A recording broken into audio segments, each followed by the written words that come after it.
అందరికీ నమస్కారం। ఈరోజు సిరిసిల్ల టౌన్ లో drunk and drive special drive చేయడం జరిగింది। ఈ మధ్య కాలంలో యూత్ చాలా మంది కూడా తాగడం ఫ్యాషన్ గా పెట్టుకొని తాగిన తర్వాత బండి మీద బయటికి రావడం జరుగుతుంది। దాంతో ప్రమాదాలు జరిగి వాళ్ళ ద్వారా వాళ్ళ కుటుంబాలకు ఇబ్బంది పడుతున్నారు। కాబట్టి పోలీసు డ్రంక్ అండ్ డ్రైవ్ ఎక్కువ చేస్తున్నాం। అంటే ఇంతకుముందు ఏదో టైంలో చేస్తారు అనుకుంటారు, కానీ ఇప్పుడు అది కాకుండా రాత్రి పగలు ఏ టైం అయినా డ్రంక్ అండ్ డ్రైవ్ చేస్తాం। అంటే ఒక మత్తు ఫ్రీ సిరిసిల్లను క్రియేట్ చేయాలనేది మా ఉద్దేశం। దీంట్లో భాగంగా దాదాపు ఈ వారం రోజుల్లో ఒక సిరిసిల్ల టౌన్ లోనే 154 డ్రంక్ అండ్ డ్రైవ్ కేసులు వేయడం జరిగింది। తర్వాత ఈ సబ్ డివిజన్ లో లాస్ట్ 20 days లో 324 డ్రంక్ అండ్ డ్రైవ్ కేసులు వేయడం జరిగింది। కాబట్టి మీకు, మీ స్నేహితులకు, మీ కుటుంబ సభ్యులకు మీరు తాగితే బయటికి వెళ్ళొద్దు అనే ఒక సమాచారం ఇవ్వాలి। ఎందుకంటే తాగడం వల్ల ఒక ప్రమాదకరమైనటువంటి పరిస్థితులకు నెట్టివేయబడతారు। తాగినోడు వాడు కింద పడడం, వానికి దెబ్బ తాకడం కాకుండా అవతలను కూడా గుద్దుతాడు।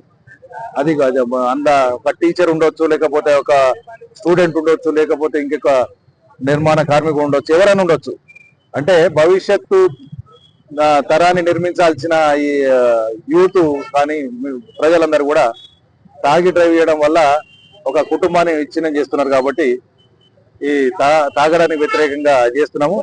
ఇందులో భాగంగా అరైవ్ అనే ప్రోగ్రామ్ గౌరవ డీజీ గారు పెట్టారు। మీరు బాగుండాలి, మీరు ఇంటికి రావాలి, క్షేమంగా ఇంటికి రావాలి అనేది దాని కాన్సెప్ట్। అంటే అర్థమైంది, మీరు మంచిగా ఉంటేనే మీరు ఇంటికి రాగలుగుతారు। తాగిన తర్వాత మీరు మంచి లేని పరిస్థితుల్లో మీరు రాలేరు, ఇంకొకరిని కూడా ఇంటికి పోనీయలేరు।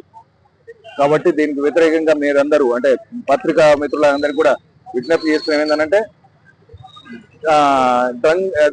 డ్రంక్ డ్రైవ్ రెండు మిక్స్ చేయకుండా ఉండాలని కోరుతున్నాం।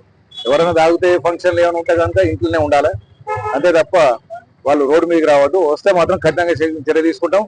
ఫైన్లే కాదు, ఇప్పుడు జైలు కూడా వేయడానికి కోసం ప్రయత్నం చేస్తున్నాం। మా సిఐ గారికి ఇట్లా మాట్లాడారు, నెక్స్ట్ 100-150 దాటితే వాళ్ళను జైలు పంపే రంగా సిద్ధమని చేసినాం। నెక్స్ట్ అంతా జైలు పంపిస్తాం। మళ్ళొక్కసారి రిక్వెస్ట్ చేస్తున్నాం, తాగకపోతే మన ఒక బెస్ట్ సిరిసిల్ల అవుతాం। తాగితే మీకు తెలుసు కుటుంబాలు నాశనం అవుతాయి, మీతో పాటు ఇంకొక కుటుంబం నాశనం అవుతుంది। కాబట్టి ఆ తప్పు మనం చేయొద్దని కోరుకుంటూ థ్యాంక్ యూ।